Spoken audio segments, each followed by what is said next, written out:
Bem-vindo a mais um episódio de Vozes da EM. Comigo hoje tenho o Dr. Filipe Correia. O Dr. Filipe Correia é especialista, neurologista na Unidade Local de Saúde de Matosinhos. Dr. Filipe Correia, obrigada por estar aqui connosco hoje. Eu sei que tem aqui um amor à camisola e uma experiência vasta já no seguimento da esclerose múltipla. Quer partilhar comigo um bocadinho como é que é acompanhar estes doentes em consulta no dia-a-dia?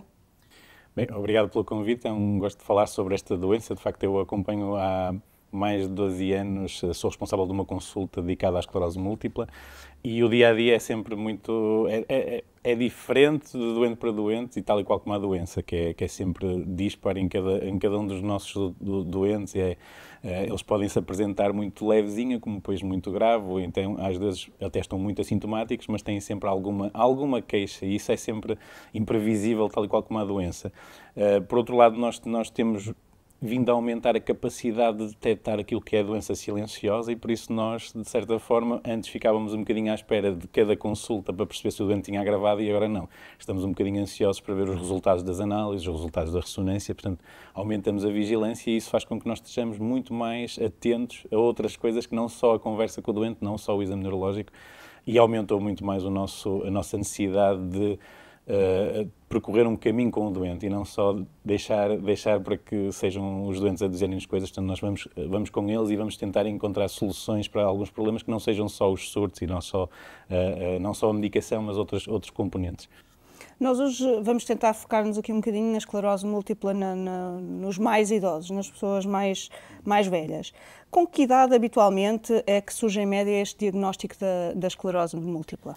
A esclerose múltipla, por norma, é uma doença diagnosticada precocemente na vida, ou seja, entre os 20 e os 40 anos de idade é o mais comum existir o diagnóstico, predominantemente em senhoras, mas não é invulgar nós termos alguns diagnósticos mais tardios e quando nós falamos de idosos, nunca será idosos na verdadeira palavra, mas acima dos 45 anos é mais raro, mas podemos fazer diagnósticos acima dos 45 anos, sendo certo que são doentes diferentes, não é? Ou seja, são doentes que muitas vezes poderemos ter, ou seja, chegamos foi tarde e, portanto, a doença já começou também entre os 20 e os 40 anos e apresentou-se no Sistema Nacional de Saúde, ou pelo menos clinicamente foi mais relevante, acima dos 45. Isso às vezes a nós transmite-nos ali alguma dificuldade em saber que tipo de doença é que é a esclerose múltipla, se é uma doença em surto de remissão, se é uma forma progressiva. Portanto, às vezes essa dúvida é pertinente e quando chega um senhor com mais idade temos de facto essa dificuldade e aí causa logo, é maior essa dificuldade num doente idoso. Idoso para a esclerose múltipla, obviamente. Já fiz diagnósticos em doentes aos 65, aos 70, claramente são doentes diferentes no sentido de que nós temos que ter não só o cuidado em relação à doença, mas depois às suas comorbilidades, aos outros antecedentes clínicos, que na verdade um doente jovem, por norma, só tem a esclerose múltipla. Portanto, isso faz logo a diferença e nós temos que fazer uma abordagem muito mais multidisciplinar e ter cuidado, sobretudo em relação à medicação. Que consequências é que pode ter este diagnóstico nestas pessoas mais velhas? Eu acho que para já eles ficam sempre com uma dúvida, se é realmente. Sempre ouviram dizer que é uma doença do doente jovem, portanto fazem muito mais questões sobre se estamos corretos. São possíveis que encontrem justificação da necessidade de ir a uma segunda opinião, uma terceira opinião do neurologista. É mais frequente nessas idades e nós também, neurologistas, temos algumas dúvidas. Às vezes há algumas alterações na ressonância que vão surgindo com a idade, naturalmente. Estamos a falar de lesões vasculares, ou seja, tem a ver com os fatores de risco vascular, a própria idade, e que se confundem em termos de ressonância por vezes, até nos próprios relatórios. E por isso nós temos de ter ali também alguma dificuldade nós próprios a fazer esse diagnóstico. Eles, como sabem, como é uma doença digamos que inflamatória, degenerativa, ficam preocupados com a possibilidade de ser mais degenerativa do que inflamatória e, portanto, em face à idade, mais rapidamente poderem ter uma dificuldade motora ou uma dificuldade cognitiva e é por isso que muitas vezes são doentes um bocadinho mais ansiosos em relação ao diagnóstico e ao tratamento também. Existem novos critérios de diagnóstico da esclerose múltipla que podem contribuir para que o mesmo seja feito numa fase mais precoce?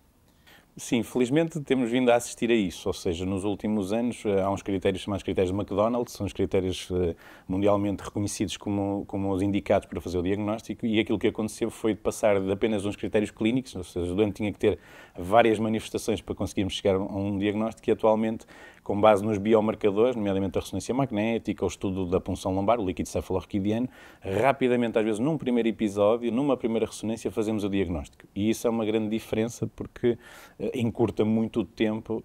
Antigamente, se calhar, esperávamos 1 ano, 2 anos para que se pudesse fazer o diagnóstico. Hoje em dia, no primeiro evento, no primeiro surto, fazemos o diagnóstico. E isso faz, sem dúvida, a diferença naquilo que é introduzir rapidamente uma medicação. Nós sabemos que a medicação modificou nos últimos anos aquilo que é a história natural da vida, ou melhor, da história natural da doença, da esclerose múltipla. Os doentes quase sempre sabiam que a evolução poderia torná-los dependentes fisicamente.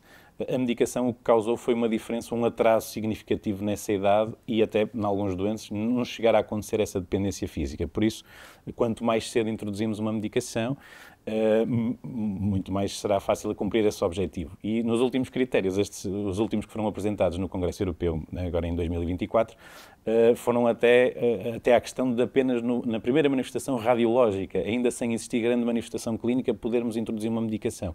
E isso eu acho que é uma mais-valia, porque ainda antes de começarem os problemas já podemos introduzir uma medicação e, portanto, houve um avanço significativo. E isso aplica-se aos mais novos e aos mais velhos. Sim, sem dúvida. Eu acho que não há diferenças no diagnóstico. Infelizmente, todos os pacientes com esclerose múltipla têm uma manifestação clínica muito típica e uma ressonância também que faz, digamos que o diagnóstico.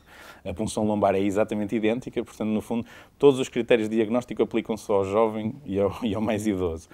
Nós conseguimos fazer exatamente as mesmas coisas, portanto, não há diferença. Eu penso que o mais significativo nos doentes com esclerose múltipla com mais idade será perceber se de facto têm muitos anos de doença ou não, se poderiam ter isso, e se o diagnóstico for na mesma muito precoce, que às vezes acontece, ou seja, um doente começar aos 60 anos uma doença, nós temos que perceber as comorbilidades e ajustar um bocadinho a terapêutica em função disso. Ou seja, temos que ter mais cuidado, porque o doente pode ter hipertensão, pode ter diabetes, pode ter um colesterol elevado, pode ter fatores de risco, e o que não acontece tão frequentemente aos 20 anos, e portanto são doentes que têm que ter algum cuidado, sobretudo quando nós usamos medicamentos que podem mexer com o sistema imune. Também existe diferenças exatamente na forma como tratamos um doente que acabou de ser diagnosticado e um doente mais velho, que já foi diagnosticado até há bastante tempo e que já fez várias terapêuticas, não é? Quais é que são os desafios de tratar as pessoas que já passaram por esta situação? Assim, o fazer muitos medicamentos quase justifica que seja um doente complicado, ou seja, ou teve efeitos laterais da medicação, o que também acontece com alguma frequência, ou de facto não respondeu. E, portanto, quando não respondeu e foi perda de eficácia, quer dizer que a doença é grave, ou pelo menos está a ter mais manifestações do que nós estávamos à espera. Logo aí é logo um problema. Se acrescentarmos a isso a idade, o avançar da idade, em que muitas vezes se acumula também patologia osteoarticular e outras comorbilidades, vamos ter ali alguma dificuldade em introduzir qual é o melhor medicamento para aquele doente. Portanto, nós vamos ter que o classificar e introduzir um medicamento de acordo com isso. Muitas vezes também acontece com o avançar da idade uma alteração do sistema imune. Portanto, ele já teve alterações do sistema imune com a medicação, e com a idade o sistema imune fica mais fraco e, portanto, é possível que nós não podemos utilizar medicamentos que estejam a fazer uma imunossupressão, uma imunoalteração continuada e, portanto, será mais favorável fazermos algum tipo de medicação, mas que não torne o doente também suscetível a infecções e a complicações. Portanto, nós temos de ter, digamos que estes dois lados na balança, que é por um lado a eficácia e por outro lado a segurança, e nos doentes com mais idade isso é fundamental. Este videocast vai estar visível para todo o tipo de público. É possível que alguns colegas assistam, mas também é muito provável que muitos doentes ou familiares de doentes que sofram da esclerose múltipla assistam. Se pudesse entregar uma mensagem a um doente, neste momento, o que é que seria a principal... Um doente que foi recém-diagnosticado, qual é que seria a sua principal mensagem? Eu diria que a principal mensagem é que deve acreditar que existe, de facto, resposta terapêutica, atualmente. Deve acreditar que é possível que continue bem, ativo, a trabalhar, vai ter uma vida com dificuldade, mas vai ser capaz de fazer muitas das coisas que faria se não tivesse a doença. E, portanto, deve acreditar que a ciência evoluiu nesse sentido e não tenho dúvidas que nós o que temos atualmente é um arsenal terapêutico muito maior, muito capaz de tornar um doente livre de surtos, o que não tínhamos isso há uns anos atrás e, portanto, deixar de ter surtos e deixar de ter alguma incapacidade com esses surtos é fantástico e eu tenho assistido a isso e, portanto, a mensagem sobretudo é acreditar nos médicos e fazer realmente a medicação de forma adequada e ter um controle junto à equipa assistencial que o segue e ser, no fundo, o mais importante é contribuir para a sua saúde, ou seja, realmente cumprir e fazer tudo o que se pede, até inclusivamente coisas paraclínicas, como, por exemplo, fazer exercício físico, dietas saudáveis, deixar de fumar, tudo isso que nós muitas vezes recomendamos a toda a gente num doente com esclerose múltipla é muito importante. É esta questão da informação estar à distância de um clique, não é? Que pode ajudar ou desajudar. A mensagem de confiança para a equipa multidisciplinar que pode seguir os doentes é fundamental, não é? Sim, a internet é tudo o que seja informação que os doentes possam ter. Eu digo sempre que é positiva, porque no fundo eles tiveram a vontade e estiveram estimulados para isso e portanto querem saber alguma coisa sobre a sua doença, isso é bom, é muito melhor do que um doente que não queira saber nada. Obviamente que nós depois seremos um bocadinho o filtro dessa informação.